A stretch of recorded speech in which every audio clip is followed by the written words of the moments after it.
This evening, Pastor Vernell, who is the pastor of the Shiloh Baptist Church, and we thank him for taking time out of his busy schedule and away from the church that he serves tonight to come and help us in this most important discussion of grief and loss. For all of us at some point walk that road. And from a personal testimony, as I'm sure you will attest, sometimes the walking gets very difficult and we don't really handle it very well. But Pastor Bell is going to come to us at this time, and let us just greet him by saying amen.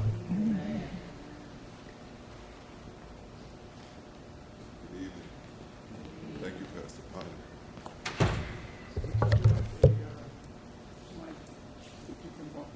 No,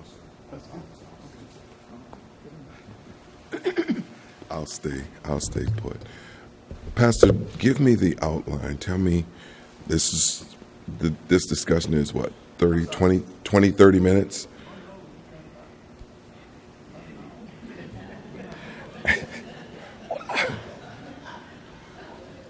And then question and answer?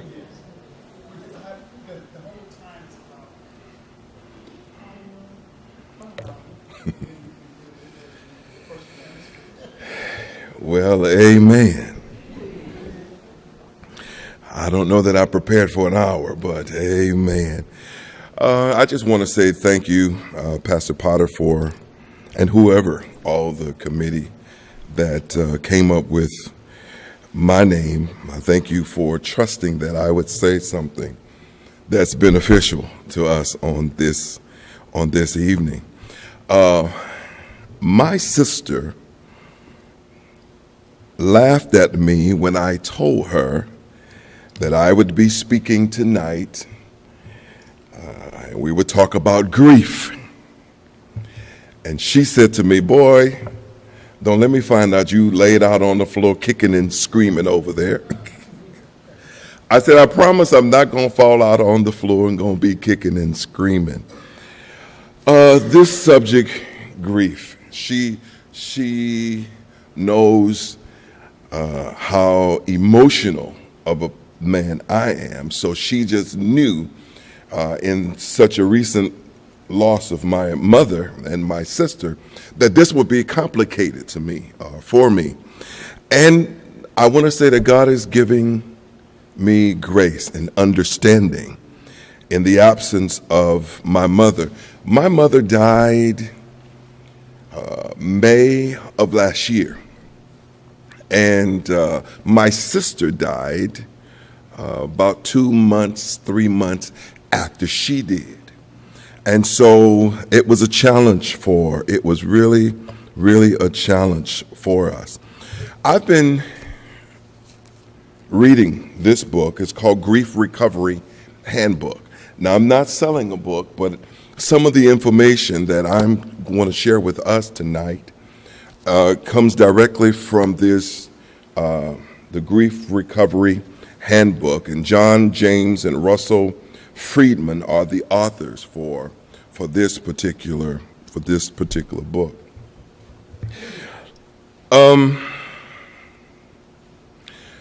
Let me tell you the things that have been helpful to me, things that I've learned from my mother that has helped me to be strong and to come to this place in this grief walk. And I was, while I was reading the book, I was marking down all kind of things that came to my mind. But these things came, and these are things that Mama taught us about grief and loss. Mama always faced death, never minimizing it.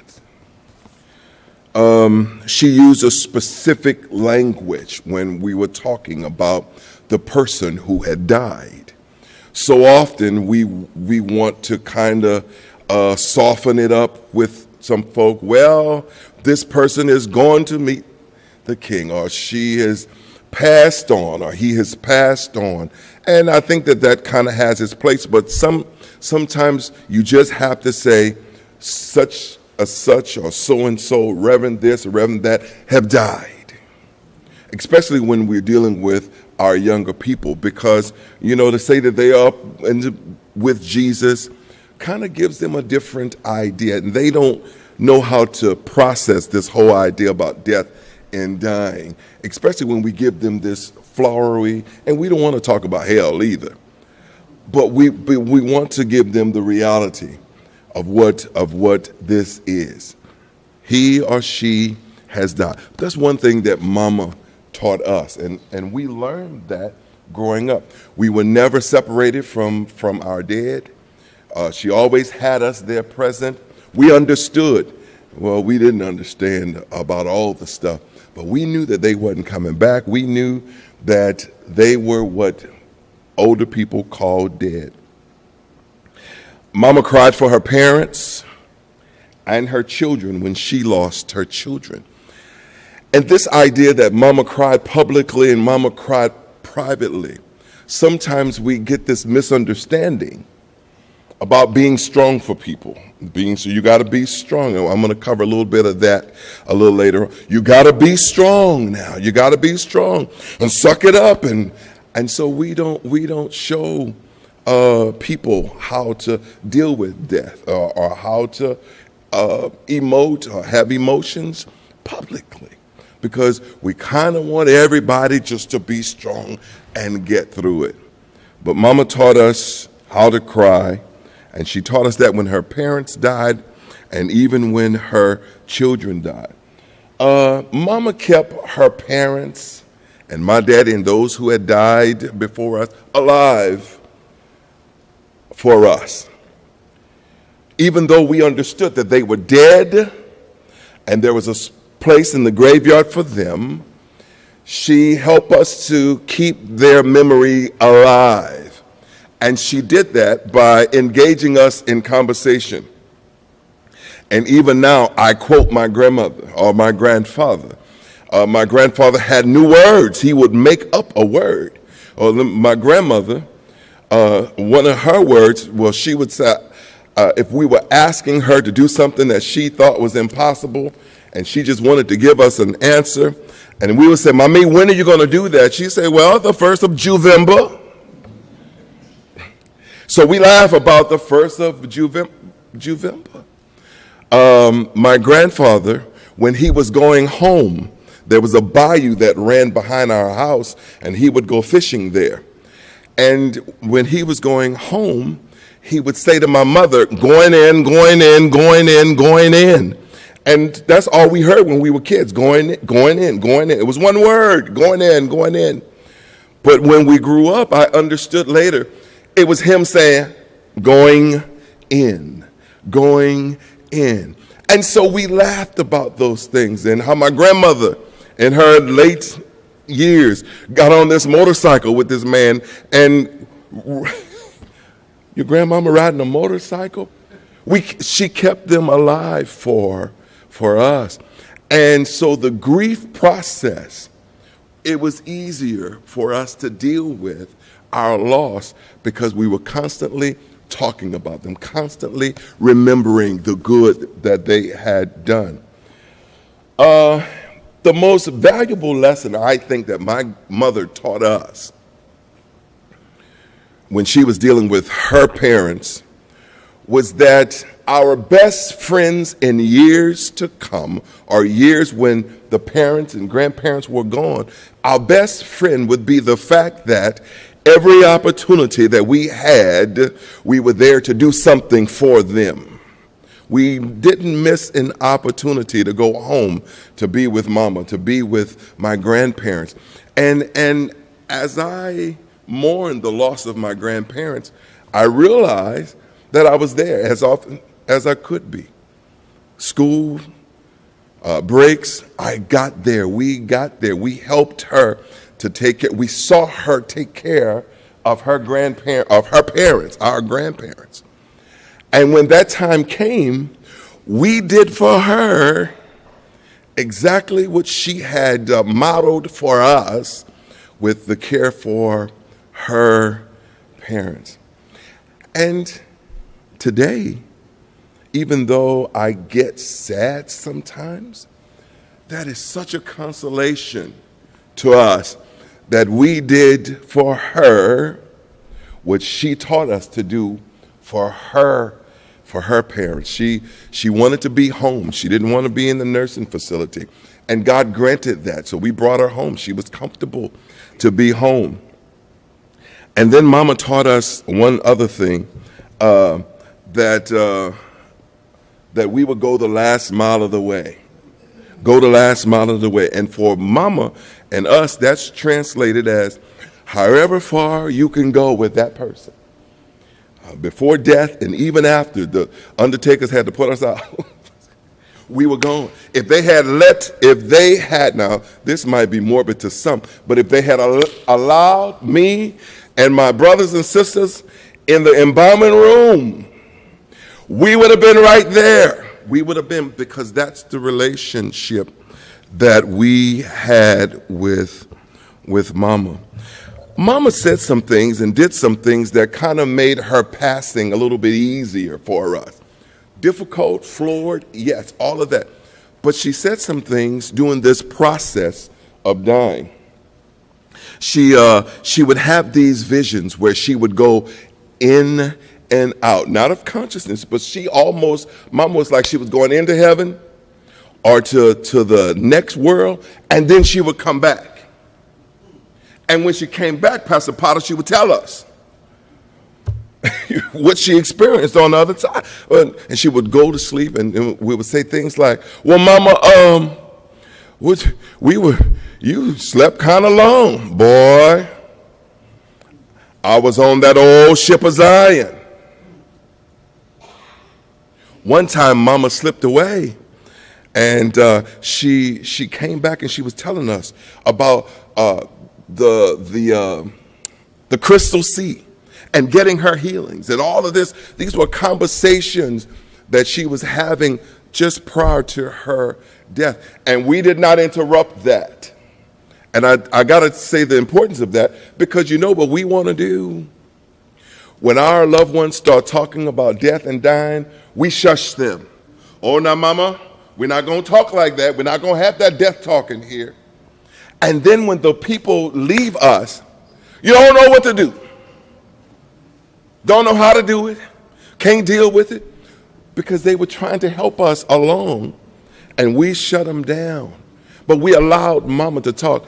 And Mama said this one thing to us one time. She said, one of these trips that she had, she came back and she said, it's y'all's time, right out of Ecclesiastes. All right, Mama, it's our time. What do you mean? It's our time. It's y'all's time, and y'all gonna be crying.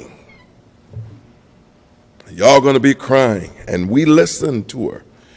And after she finished telling us about our sadness and how we were going to be in this, it was our time for that, my sister said, well, Mama, because she had gone into this other existence, my sister said, Mama, if we going to be crying on this side, what are you going to be doing on the other side?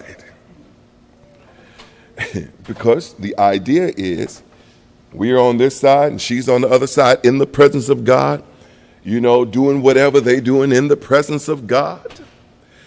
And Mama said to my sister, she said, well, I'm going to be crying too.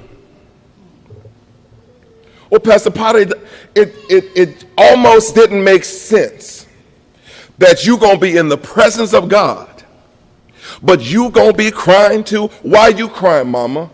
I'm crying because y'all crying. Oh. Might help you out a little bit. All right.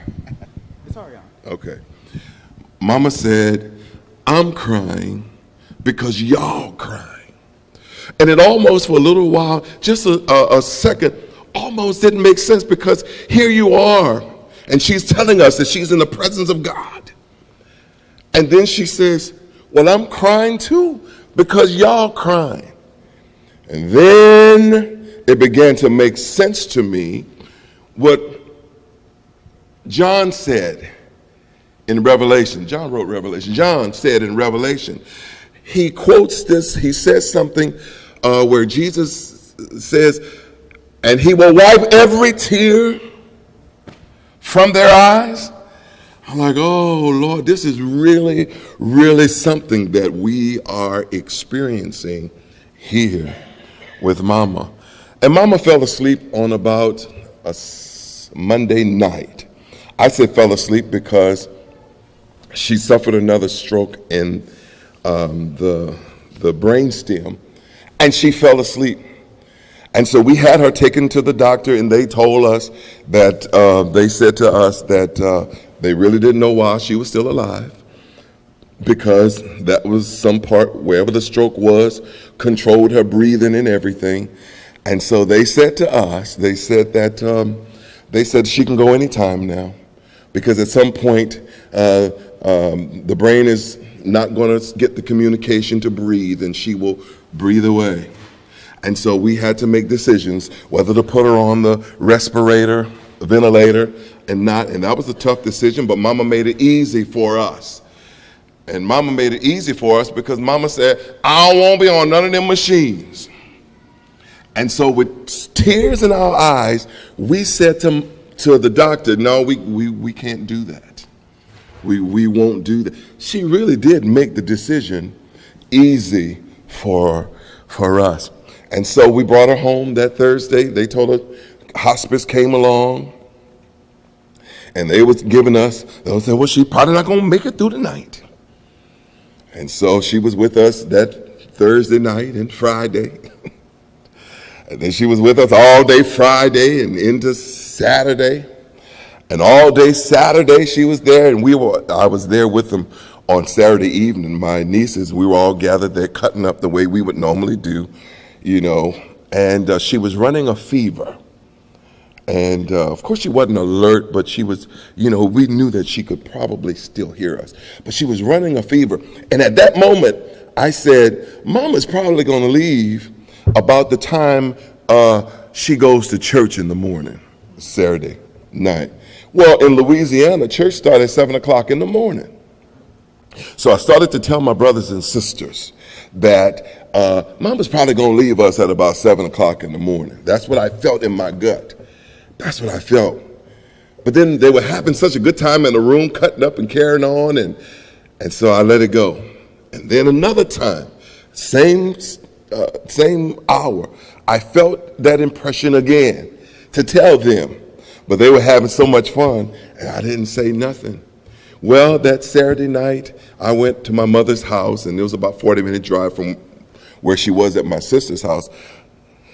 7 o'clock, 6:30 in the morning, I looked at the clock, and I said, well, I'm not going to church this morning. I was in Louisiana. It was going to be my first time.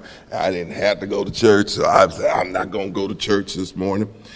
And so about 7:30, my phone rang, and it was my sister, and she said, Mama's gone. Mama's gone. And I'm like, man. And it was just really weird. Now, I don't know how long I had grieved my mother's passing before she passed. But grief had begun to set in because what happened was things began to change. And one of the definitions for grief is that said that grief is normal and natural. It's a normal and natural reaction to the loss of any kind. And so most of us, when we think about grief, we think about somebody died, but the loss of any kind. So when we talk about grieving people, we're not just talking about people grieving because they've lost someone. People grieve because of a breakup.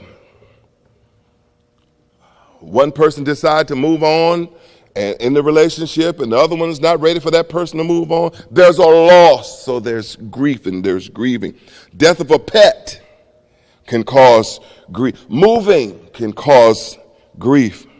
Starting school, divorce, marriage can cause grief, cause people to grieve. Well, what are you thinking? People grieving when they get married? Yeah, the death of a previous life and lifestyle, the way you used to do stuff. That when I first got married, I was a bachelor to my heart. And then I was married. And we had our first argument. And Pastor Paula, she ain't leave. She was still there. I'm like, what? And I had to apologize to my wife after I did what is called the grief chart. A grief chart, a grief and loss chart. It starts, you do this exercise, and it starts when you were born, and then you go to the first time that you've had a loss or suffered a loss. And then from there, you mark all the losses up until the time that you are, up until the present. And what I learned was, my daddy died in 1992,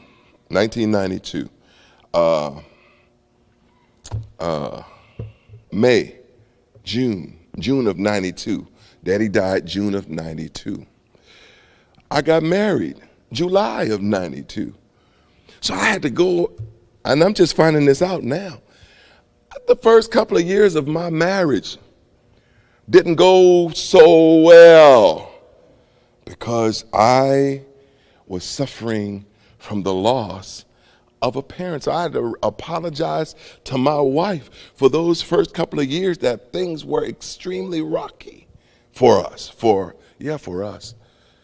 But it was because I didn't know how to deal with grief. I hadn't processed this thing just yet. But health changes could cause people to grieve. A certain diagnosis could cause folk to grieve. Empty nest. Our son has left for college, and it's just my wife and I there. An empty nest causes folk to grieve. Legal problems, holidays, finances, retirement, graduation. All those things causes grief in folks' life. And the one thing that one guy said, there's two things that's sure in life: death and taxes. Y'all heard that? But we need to add a third one to that, because if you're alive, there's grief, death, taxes, and grief. Grief also is the conflict of your feelings. You have this conflict of feelings, and it's a conflict because on one hand you might be glad that a person isn't suffering anymore. Mama's not suffering, daddy's not suffering, whomever is not suffering. So on one part, Pastor, you're feeling good that they're no longer suffering. On the other side of that, they're gone, and you can't touch them. You can't call them. I remember the first time I was on my way to work and the sun was coming up, and it was on those beautiful mornings like that, I would call my mama, "Girl, what you doing?" And I start dialing the phone, and all of a sudden I realized that nobody was going to be on the other end of the phone. And I was just overtaken with grief. But there's a conflict. Grief brings about this conflict. This conflict of I'm happy, yet I'm sad. This sense of relief, but then I can't see and touch and talk to this person anymore. Grief is about broken heart. It's not about a broken brain. It's about a broken heart. When Mama died, there were well-meaning people who said all kinds of wonderfully stupid things to me. But they were truthful things intellectual. But my grief wasn't about my intellect. My grief was the fact that I loved, and he or she, this case is my mother, she whom I loved was no longer there. And so, and my heart knows that I love. She wasn't there anymore. And sometimes you can't stage that. The heart will grieve when it wants to grieve. You be riding down thinking everything's good, and then the tears will flow because your heart misses whom it misses. And so there's a lot of things that we say during those times. God don't make no mistakes, baby.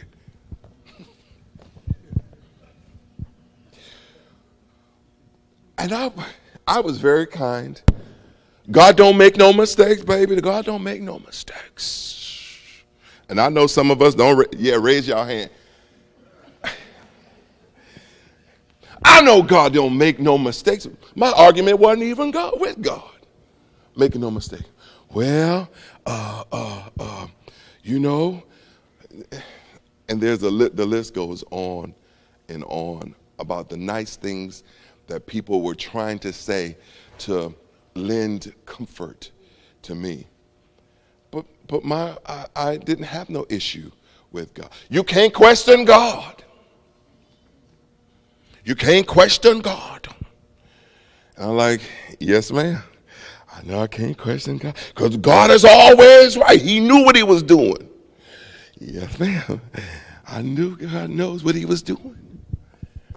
But that's not what I'm dealing with. That's not why I'm crying. That's not why I'm grieving. I'm grieving because my heart misses she who it loves. And as soon as we could understand the fact that folk need to grieve and help them to grieve, the better off we all are going to be as we help those. One other thing. Baby, I know exactly what you're going through because my mama died just...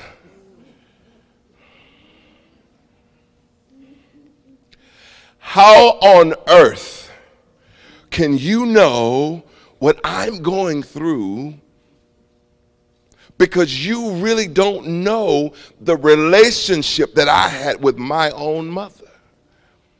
At best, y'all, what we can say to people is, I remember what I experienced when my mama died or when my so-and-so died. But to tell somebody that you know exactly what they're feeling, you don't. We don't. We don't. There was a young man whose auntie, two young men. One young man, I had to give the call to tell him that his mother had passed. And I just knew, Pastor, that the young man was going to throw a fit and tear up my office. I got to tell him that his mama's dead. I said, I just got this phone call. Is your mother named such and such? Yes, sir. We got a phone call and said that she has died. And he said, oh. And he said some other stuff. And he was gone. And I'm like, oh my God. But we were talking about his mama. But his relationship with his mama wasn't the relationship that I had with my mama. Another young man, same day, told him that his auntie had died. I thought this was surely going to be an easy one. I said, I got his call and said, Betsy, is that your auntie? Yeah, that's my auntie. I said, Miss Betsy has passed. She has died. And he stood up and passed out on the floor, screaming, kicking, and hollering, and carrying on up in there. The one man whose mama died couldn't give a care. But this man whose auntie died, he was undone. And how could that be? The auntie raised him like he was her own child. So that was mother to him. So we don't know what these relationships, and I don't know what you're experiencing, and we have to stop telling people, I know what you're going through. Because unless you are there, my brothers and sisters are probably the only ones who really know how great my loss is for mama. Because we had the same mama, because mama didn't have favorites, because mama did for one, she did for everybody. She did for us all. So they would probably be the closest in the earth who know what loss that I suffered, that we were suffering. And I got to tell y'all this, and I'm gonna say this. The healing, and I'm learning this, and Mama's been gone now since May, but what I'm learning is the healing that I needed, that I so desperately need in the absence of my mama. Guess where it's coming from? My brothers and sisters. Because I look at them and I see mama's eyes, I see mama's mouth, I see mama's hair, I see mama's smile. I look at them and I listen to them and I hear mama's voice and we laugh about the things that we all used to laugh together. My healing is tied into my brothers and my sisters. And I want us to know that. I want us to say that because you know the thing that Satan attacks the first and the hardest when death occurs is your relationships. Your relationships between your siblings and then first cousins and nieces, the relationships. And so the healing that we need when it comes to grief, sometimes I'm finding out, are right there in the very arms, relationships of the people that were raised up with us, with me. So grief is emotional. When mama died, I had no energy, no strength. I was drained. It was kind of crazy, but I decided that I was going to go through it because good-meaning people want to try to help you pass certain things. I decided that whatever it was that I needed to experience, that I would experience. And that's kind of what I've been doing. And that's how I'm able to come up with some of the stuff that I'm sharing with us now. There's a lady, her name is Dr. Elizabeth Kubler-Ross. And she's important because what she came up with was 5 emotional stages that a dying person may go through after a terminal diagnosis. Y'all know the 5 stages? Okay. Here are those 5 stages that a person goes through when they have a terminal diagnosis. 5 stages. Denial, anger, bargaining, depression, and then acceptance. Denial, anger, bargaining, depression, and acceptance. And she did a really good job explaining those. But the problem with that is most professionals have taken those 5 stages and tried to apply them to other areas. In this case, several have tried to apply those stages to grief. You know, the 5 stages of grief, and they'll go listing off this list. But what I've learned and what I'm continuing to learn is that there are no stages to grief and grief recovery. Let's think about it. I get a phone call and they say, Reverend, my whosoever has died. And if that's what they say to me, where is denial in that? That's really fact. There's no denial there. Anger was the second one. Everybody's not angry and frustrated when their loved one died. When mama died, I wasn't mad at nobody. Wasn't frustrated at nobody, didn't kick no cats, didn't kick no dogs. But if I apply these stages to grief, then it's a wonder that we kind of get messed up. Denial, anger. Some people, and I said, I was all right with mama's passing because we understood what she shared with us. Not that in the next life, in this other existence, we got that. So I wasn't angry about that. And then the third stage, if you look at the stages of how to deal with a terminal diagnosis, the third stage is bargaining. You know, that person who's been given that diagnosis, they want to reason with God. Well, if you heal me, I'll do this and I'll do that and I'll run all the way for you and I'll do all these wonderful things.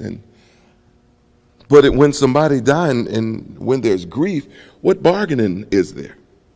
I was the chaplain at the Hillcrest Hospital.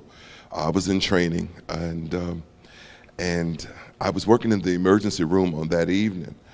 And this guy had just died. They called in the chaplain, and I went in there. And the brother of the deceased was sitting there with him, and I offered prayer. And the man said to me, "No, don't pray for me. Pray for my brother." Well, my training is the dead is dead. I need to be praying for you to help you process this whole thing. He said, "Don't pray for me. I don't need prayer. Pray for my brother." And I'm like, "Lord, how do I do this?" Father, in Jesus' name. And I offered prayer for the deceased brother who was probably already in the presence of God. The Holy Spirit allowed me to do that because that's what the brother needed, even though I thought that he needed something else. So this whole sense of bargaining, when you're dealing with the 5 stages of a terminal ill person, there's no bargaining if you make those apply to grief. What are you bargaining for? The person is already have already moved on. You know, depression, you can get a little bit of depression in there, and acceptance. I'd already accepted the fact that mama was gone. So we are taking those 5 stages and applying it something where it was never designed to be applied.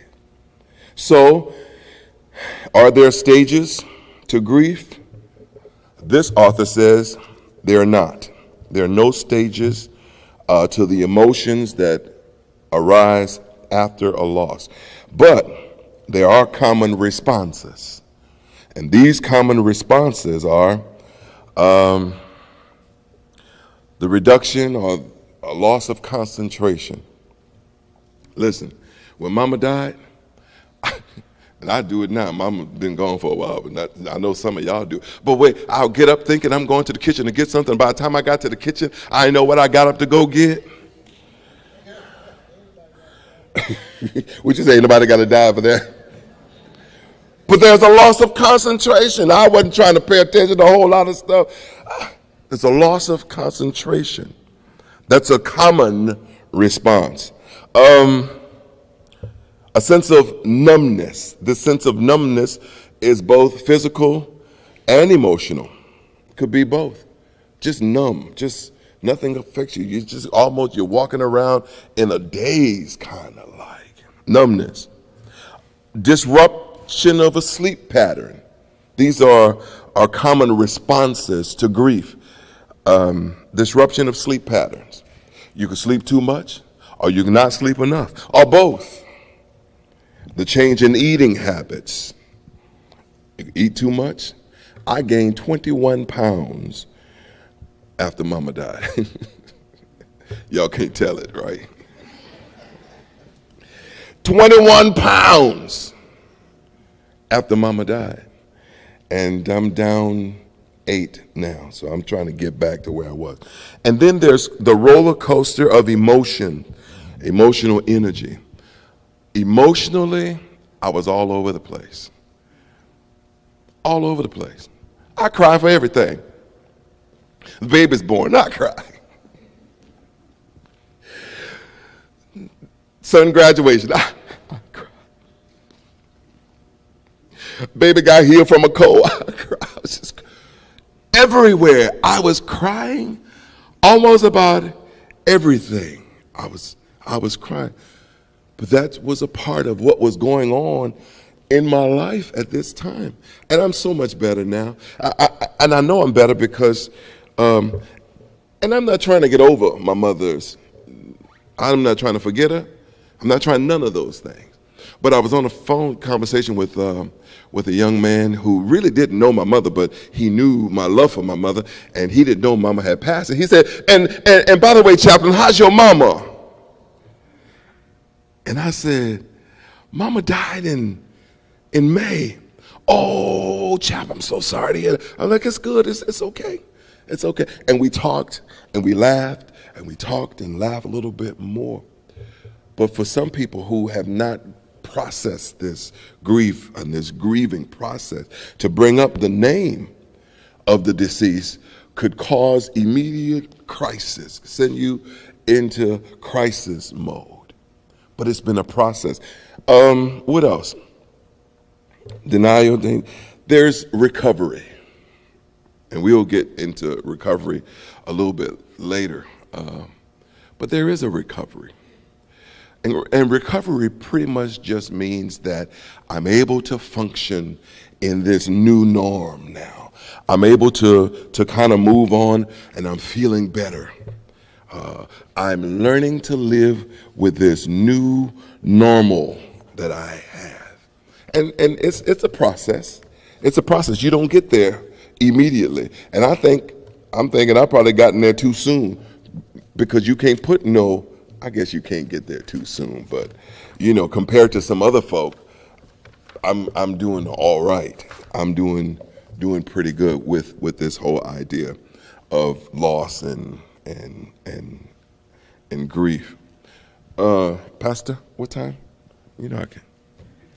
Am I good? Okay.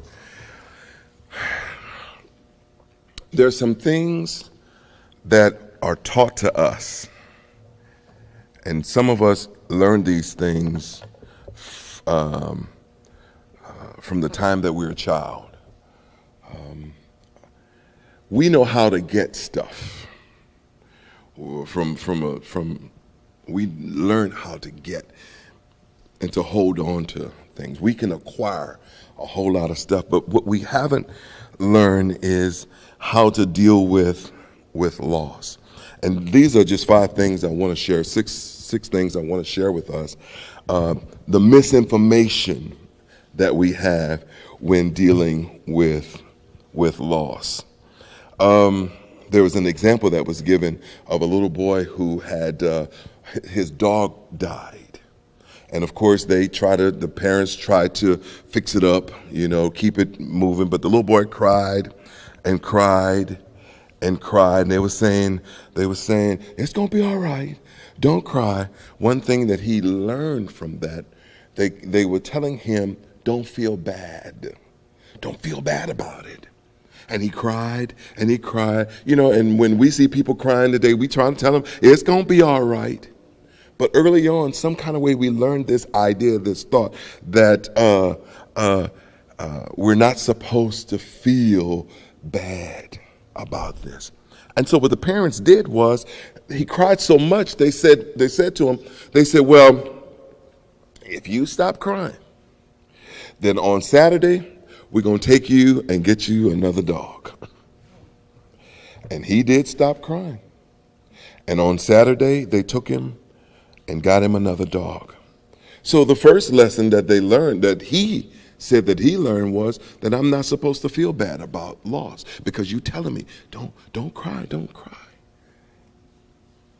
Don't cry.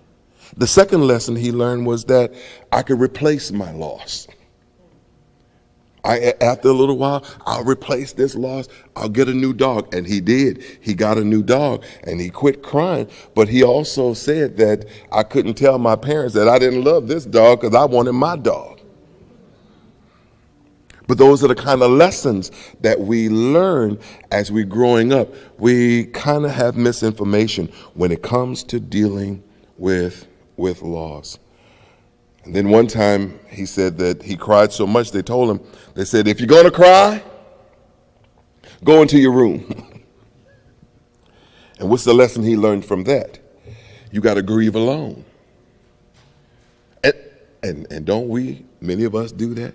Because we're taught, and I'm getting ahead of myself, we're taught, you got to be strong be strong for your sister. Be strong for this one. So if you're going to fall apart, you got to go hide yourself and fall apart. Grieve all by yourself. These are lessons, misinformation that we've been taught all of our lives. Got to isolate yourself. And here's one that we tell people, we teach. Time will heal all wounds. In other words, just give it some time. Just give it some time. You know, and tell that to somebody who's grieving because they went through a divorce. Well, just give it some time. There are more fish in the sea. You can find yourself somebody else. Or to the parents that have lost a child. We said, you done lost your baby. And some well-meaning person said, but you can get another one. Y'all try again. Oh, that's all right. Y'all could try again. Well, what about this one? Some of the things that we say to folk who are really grieving and really hurting. And sometimes we say stuff that add to their grief and pain. But the other one, and I just mentioned it, but be strong. You got to be strong. I told my deacons that had come down, and several of the members from the church had come down, and I stood and told my brothers and sisters at my mama's funeral. I said, now if I lay out on this floor, y'all leave me alone. Y'all give my mama her due. Because you know people get to crying and carrying on, and then we want to shh. We got to be strong for them. What does that mean? How do you be strong for me? How do you do that? Nobody's explained what it means to be strong for somebody else, because what it turns into is, if you're going to fall apart, you go out on the other side in your room by yourself, isolate yourself, and then fall apart. Now, how is that helping you grieve? So these are misinformation that we learn as we are growing and dealing with grief and grieving folk, people who are grieving. And the last one that I want to share with us tonight is, you got to stay busy. Get right on back to work. Go on back to work. Hurry up and get this done and busy yourself. Busy yourself. Stay busy so you won't think about it. Cover it up with something to do. The grieving and grief is a natural response to a loss. And the fact that whatever used to be is no more. Whatever that process used to be is no more. So we grieve. And grieving is a process. It's not steps. You don't go through those steps to grief. And grieving could take how long? It might take longer for Reverend than it took for any of the rest of you. But we have to be willing to allow Reverend to be able to grieve and to talk. Talk about the deceased. This young family had lost their father, and I didn't know the man. And they called and asked me if I would do the funeral. And I said, yes, I'll do my best. I said, but I need to talk to y'all because I didn't know your dad.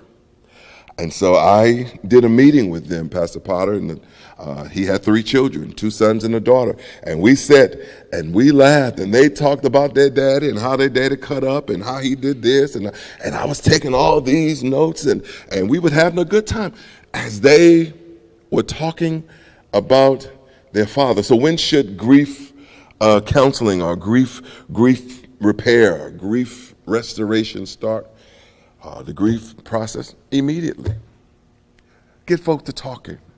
Get them to talk and share. And most people want to talk. Most people want to talk about what it is that person has done and how that person affected their lives and did all these wonderful things. And sometimes we have to just allow those people to do just that. We have to allow people to do just that. And it's a part of helping them in this process of grieving, helping them in the process of grieving. That's all I prepared for tonight because I thought I had a 30-minute lecture, maybe 40 minutes at the most. But, Pastor, question and answer. All right, here's how we're going to do the question and answer part. If I don't know the answer, we got the sage himself in the house. So let's talk about grief and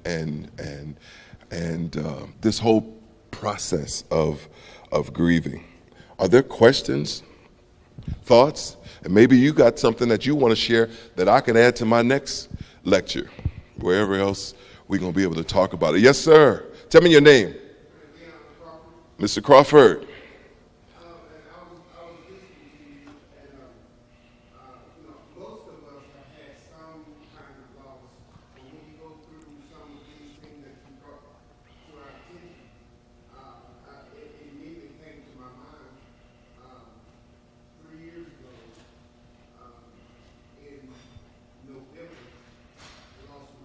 Mm-hmm. And that was, I mean, we always talk about as a family that chain never being broken. Yes. And then here it is, now we as a family of now instead of 7, we were 6.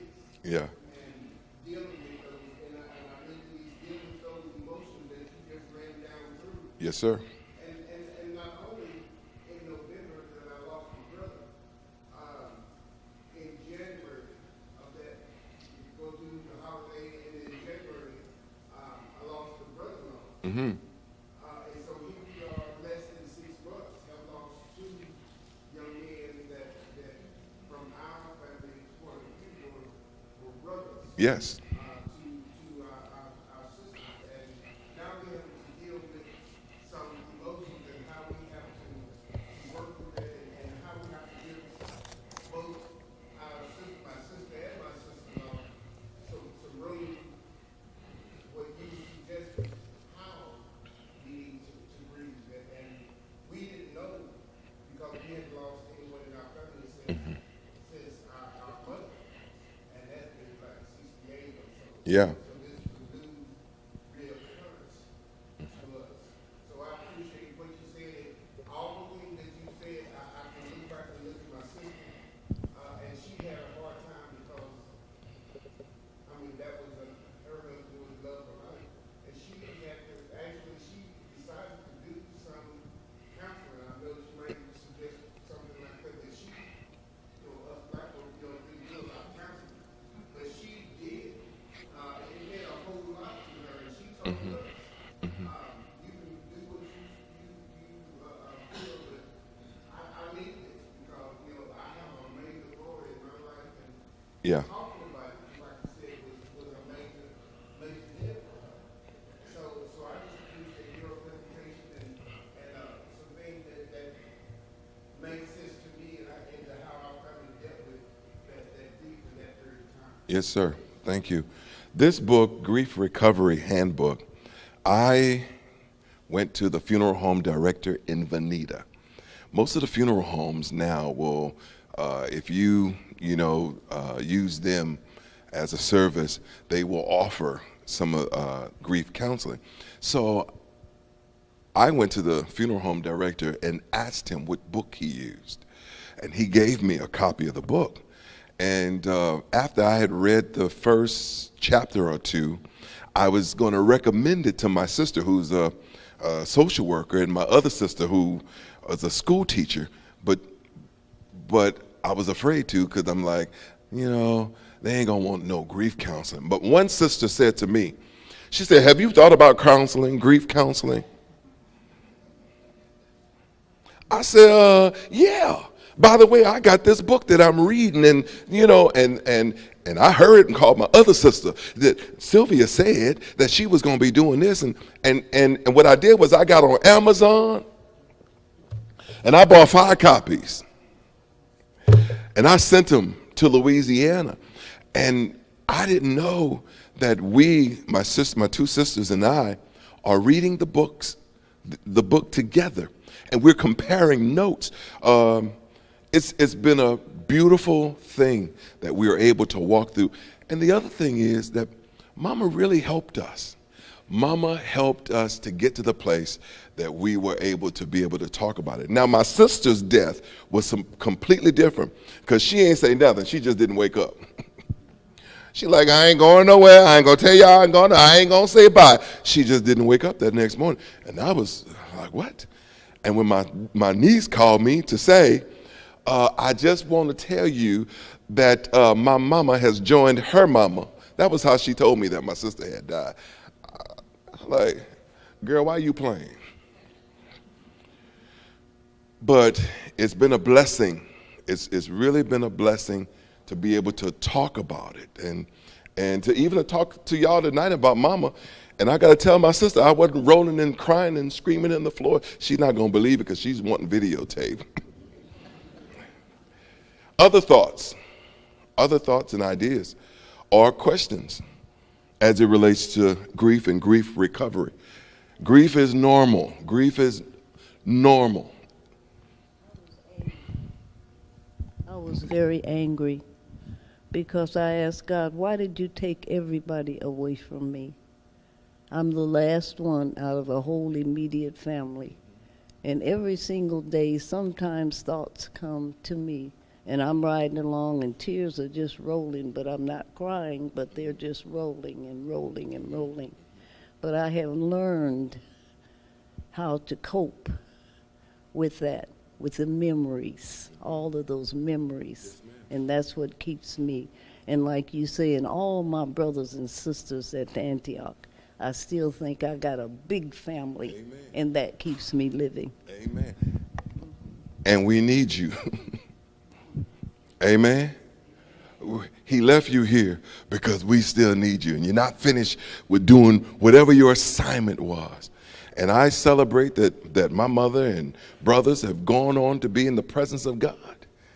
But I didn't look back and say, well, why are you ain't taking, in the South. In the South, they got these films, I'm coming to you. They go into, anybody videotaping, right?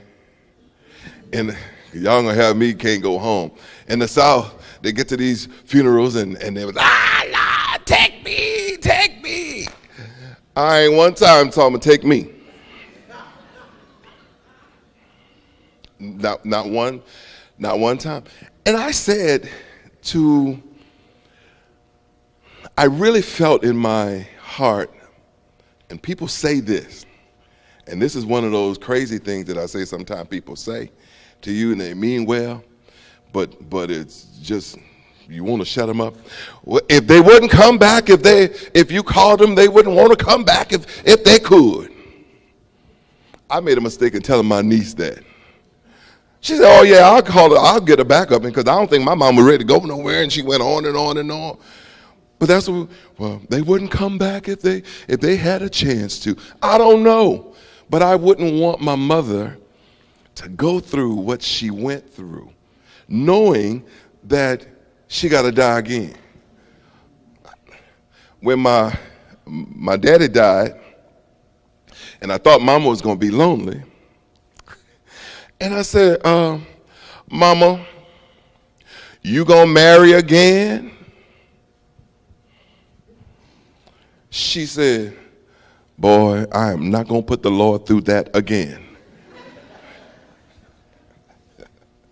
I'm not going, she didn't say she was going through, she said, I'm not going to put the Lord through that again. So she was content. And what she did was she really, Mama was one of those who really loved her children. And so when we went home, we were kids, and one of the older brothers was coming home, Clinton coming home. It was like a celebration. Everybody was getting dressed. They were cleaning the house. And I'm like, well, who's Clinton? Clinton was my oldest brother. Who's Clinton? It's like Santa Claus or something. Who is Clinton? But Clinton was coming, so yeah, Clinton's coming. So Mama taught us how to celebrate each other.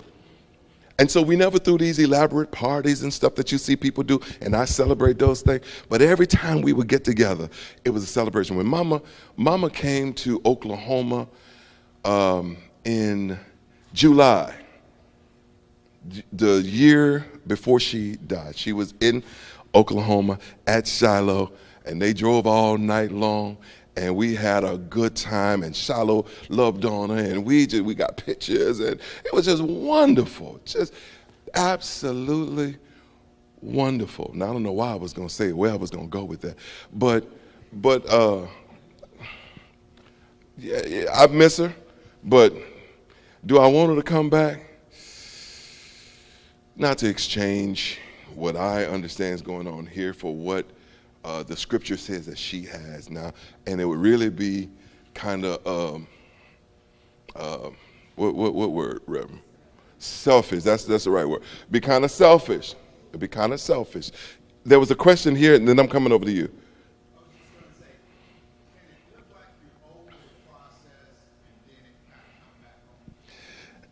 Well, and that's how grief is. It comes and it goes. And so when it's time for me to cry, I know how to cry. I'll be rolling. Listen, I'm driving to work. One time, I said, Lord, did you try to kill me? I had to pull off. I was driving home. Couldn't see. Pull off. But what we've learned, what we've been taught, you got to hold that in. Oh, you got to be strong. You can't do that. No. Cry. And as much as I've cried, I've laughed and talked to my brothers and sisters about some stuff. Mama visits me quite often. And I don't mean that literally, but the last couple of nights ago, I was sitting at my chair, my recliner, and I picked up the hymnal that she bought me. And she wrote in it, I hope you enjoy this as much as I do. And she had these markers in where she had gone through and marked certain songs. When I come to the garden and I was just sitting there like, girl, listen. And I just started smiling. She's speaking to me even now. And yesterday, I stayed home because they said the weather was going to be bad. And I drive to Veneta. And I convinced myself, which didn't take much, to stay home. And my mother had this way of, every year she would give you this blessed dollar. And she would take this dollar and attach it to something that says, I'm thinking about you or something like that, 2018. And I ran across two blessed dollars that Mama had sent. And I was tickled, so I took a picture of it and I sent them to my sisters and says, Mama's winking at us today. But when the time comes that you need to emote, cry, then cry.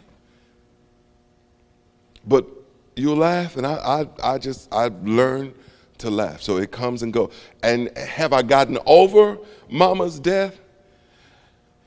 Probably not. I'm going to tell you why.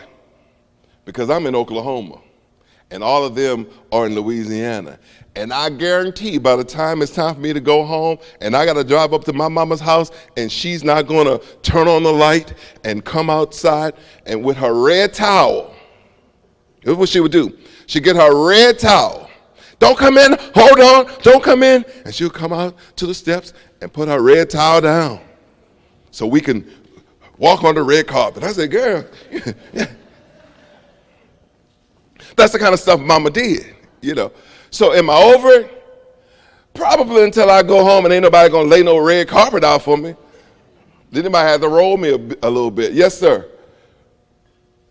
Oh, yes, ma'am. I was too far back. Mm-hmm.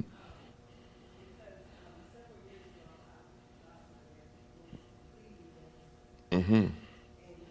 Sudden death? Okay.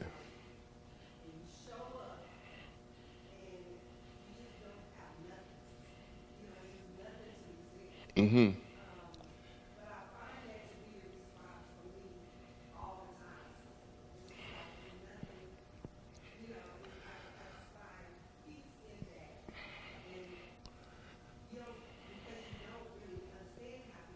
Mm-hmm.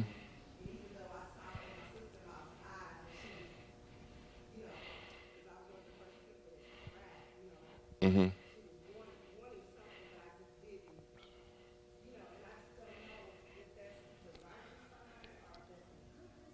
It's an excellent response. You know why? Because there's so much that we don't think about when it comes to presence. Presence. You don't have to say nothing. Be present. Did I tell you all the crazy things they say to me when Mama died? Oh, she's in the presence of Jesus. Oh, she's just singing in the heavenly choir. I don't care nothing about none of that. My mama did. Oh, she wouldn't come back. Well, who cares about that? I'm hurting. I am in pain. I would rather you come and sit with me for 20 minutes and I just know that you're there and you be with me, you're present with me in that moment, than for you to come and say something crazy like, God don't make no mistakes, baby. And I tell you one other one that we say, and I think we mean well when we say it. We do. Well, if you need anything, just call me.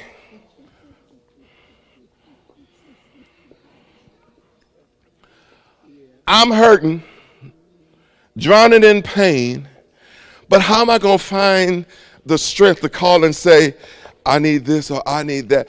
Here's what I say to us. If God puts something on your heart to do, do it. Just do it. Just do it. And I know people mean well when they said, you know why? Because I've said it. Well, if you need anything, you just call me. And we do mean well. But for the person that's grieving, you know, what does that mean? Well, we can't bury him now. We need $4,000. Well, I mean, we don't got it. But you did say anything that we need. For us, when we're dealing with the grief-stricken folk, let us just do. And in our churches, we do. We get dinners and take to the house, and we just do. Some people go over and clean up, and we just do. Just do. So this whole idea that you didn't have anything to say, but you were present, that is worth more than trying to find something that's going to frustrate people to say. And you know how many of us try to find something right to say? Ooh, well, and you know how many people don't go because, well, I don't know what to say to them, so I'm just not going to go. Baby, I'm here. I'm here. I'm here. You could even say, I don't have a clue as what to say, but I'm here. And be present with the grief-stricken people in that moment. The pastors will show up at the house. He's not trying to say a whole lot. We just want to be present with you. There was a hand. Yes, ma'am. Pastor Potter, you're doing good.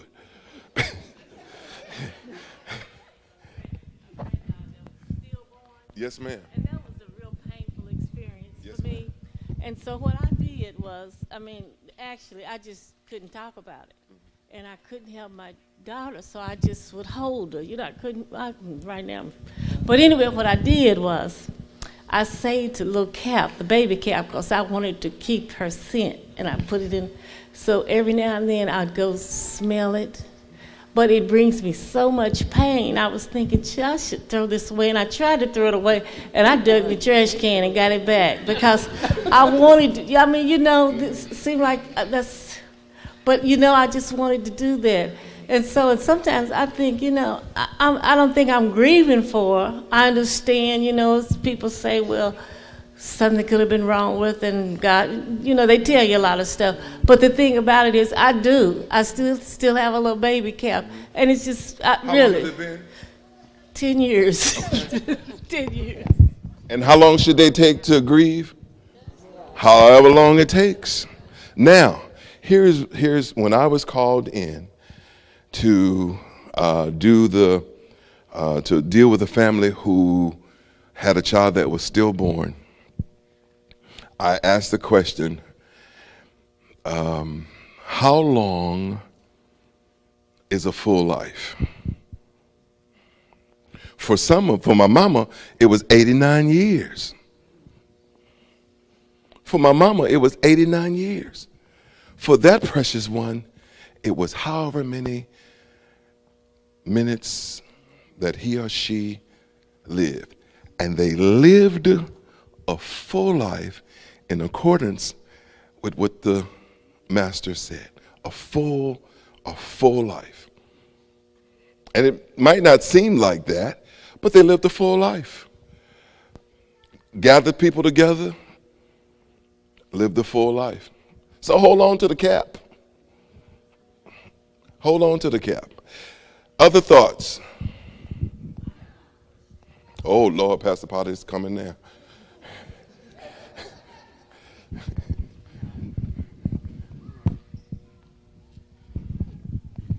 About 6 months ago, I became the only biological grandmother to 2 teen children. It's been very difficult because of them being teenagers, I believe.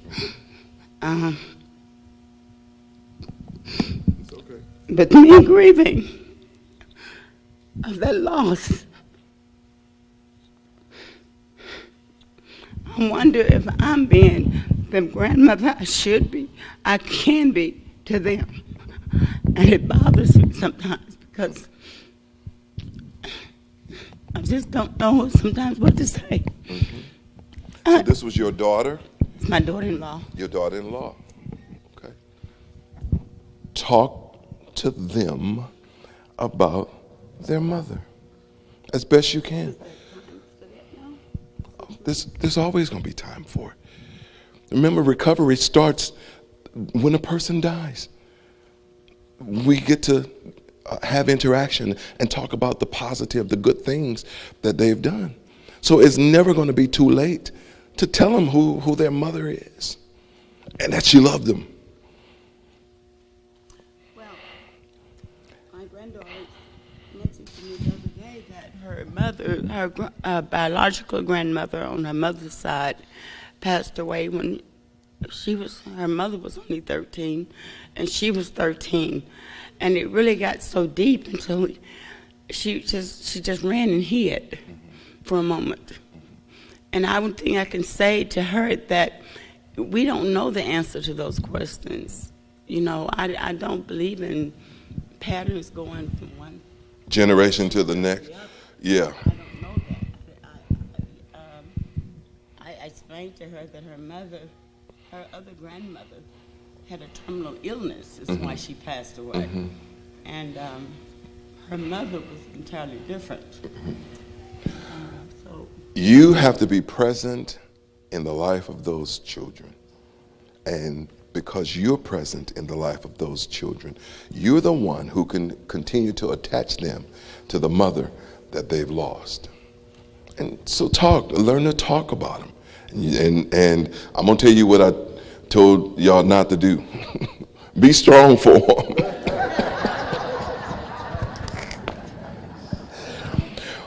But they need to see you weep. They need to see you cry. It's all right if you tell them what you need to share with them in tears, because you're not telling them to go somewhere and hide. You're not telling them that they need to be strong. My mother modeled everything that we needed to know. She modeled it for her. And you are the teacher right now. So, and you don't know how long, but you got to make them know that however long that God gives me, I'm here with you and for you. So let's do this. And you got to encourage them in that. And when you need to cry, it's okay to cry. And if you need to hold on to them while they cry, it's all right. And if y'all need to cry together, bawl and scream and kick and cry together, when it's over, hug everybody and then keep it moving. And when it's time to cry again, it's okay. It's really all right. Listen, nobody has the best way to grieve. Nobody had this whole pattern thing figured out. So you got to do it the way you feel is best for you and your grandchildren. And I think you're doing a heck of a job. Just the conversation that we've had. Love on them, cry with them.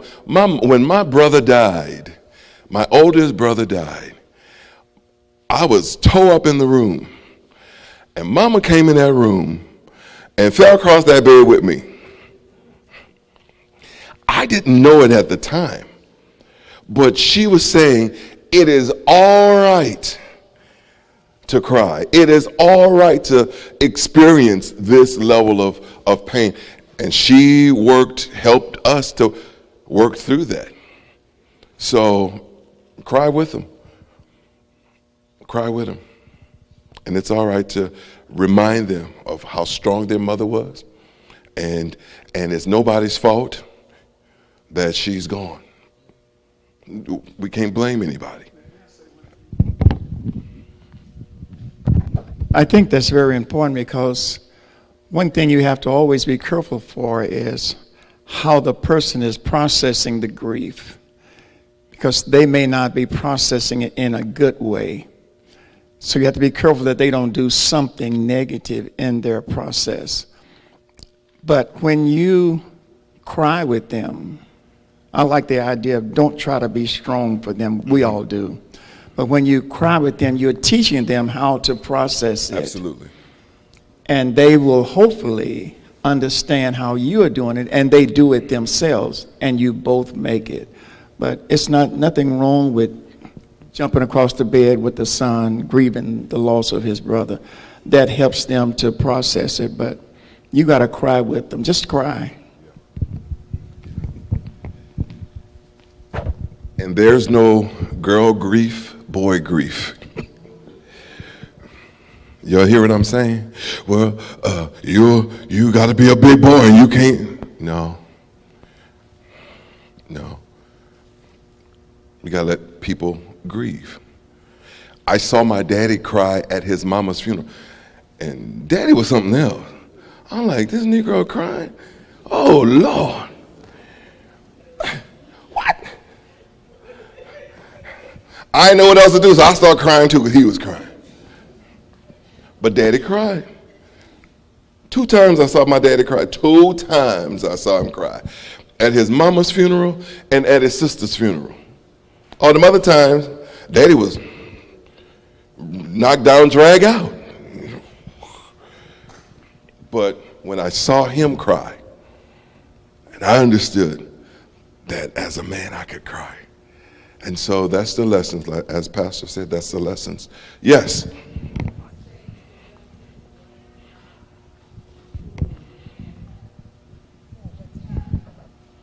What do you? And continues to, try to find reasons why he didn't save her mom. And just angry with God. Pastor Potter?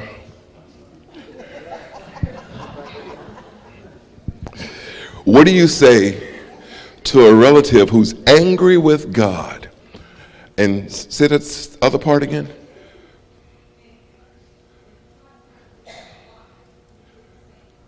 And try to find a reason why he didn't save her mom. So he's in the grieving process. He's really angry with God. He gave it back to me. God is not frustrated with his or her anger towards him. I think it was the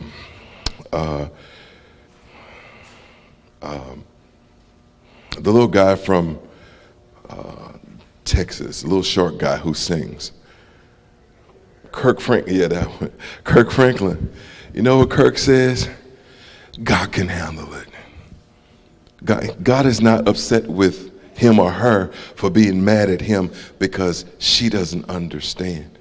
You have to just continue to doing the good that you know and speaking the truth that you know until the time that they can come to a realization for themselves. God is not mad about that at all. He can handle it. And maybe that's what you need to tell him. You tell God, because I think for us, we have been saying, you be careful what you say to God. You can't ask God no questions. I had a young man whose baby died, and I was with him as he used profanity towards God. Profanity towards God. But you know what? God was present with him while he was getting through that time in his life. But he had to get that out. And I could have been like, oh, Lord, like we black people do. You don't say that to God. He'll strike you down. I learned that God can handle it. He can handle their grief. He can handle their upset and frustration and even their swears, their profanity towards him. He can handle it. There's a scripture that says he's acquainted with grief and he bore our sorrows and our burdens and he got this. And so you just have to continue doing what you know to do to help and say the things that you know to say. And eventually the seed that you're planted will come to fruition in that child's life. And it might not be the day of tomorrow, but God is faithful. God is faithful. And if you're praying for him or her, then God is true to his word. And you might not see it, but they'll come around.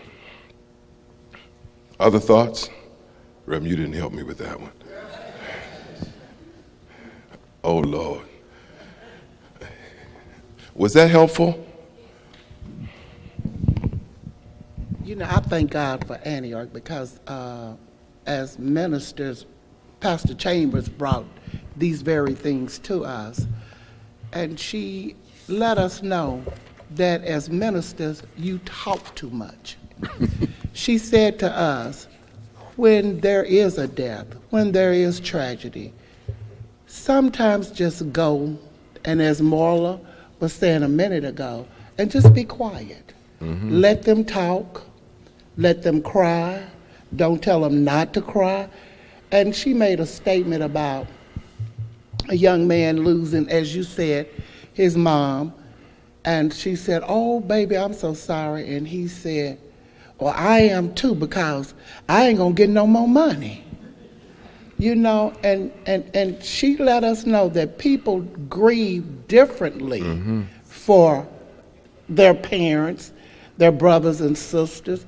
So it really helped me because I just lost two brothers within 6 months apart from one another. And it helped out a whole lot to just cry. And I'm honored, because I'll tell you, when you tell me not to cry, you shut up. Because I'm going to do what I need to do for me, you know. Because I think that's too much pressure that we hold in, and we allow other people to allow this stuff to lay on us, you know. So I thank God for Antioch. We got some good teaching that goes on over here. Amen. When I came in for prayer, and I was really, really, really blessed by the 10 minutes of quiet that after the initial prayers had been prayed, and then there was this quiet time, and then Reverend came back and she closed it in prayer. Some of us don't know the importance of being quiet, of being still before God, or going and working with people or being with people and not having the exact words to say.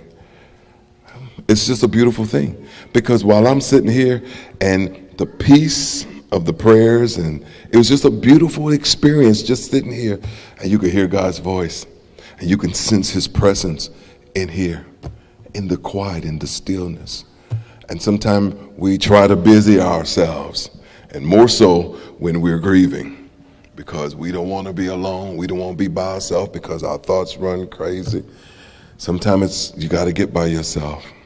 Sometimes you got to get to the place and just sit there and be there present with them, and don't have the exact words to say. Baby, I don't know what to say, but I'm here. And that's plenty.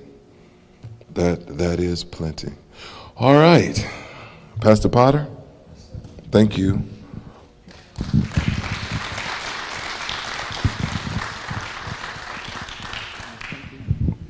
Leaders, there's Reverend Williams, Marla, Reggie.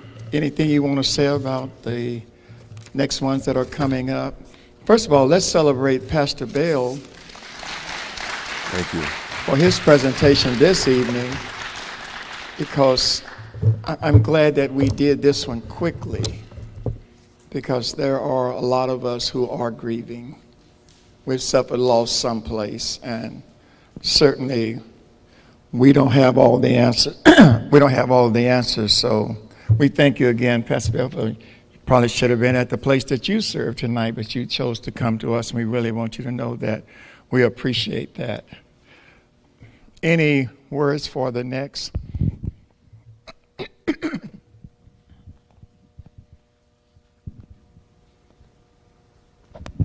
Next Wednesday, we will come, and it will be a breakout session. And so when you arrive, we'll have signage on the door of the different classes, and there are facilitators assigned to each of those classes, and you get to choose which group you would like to participate in. And next Wednesday, the kids and the youth will have their own service, so they will not be a part of the discussion breakout sessions. We have something planned separately for them in their appropriate age group and dealing with this topic in their way. So stay tuned to next week. Okay. All minds clear? Anyone have anything yet to say? Then we are dismissed.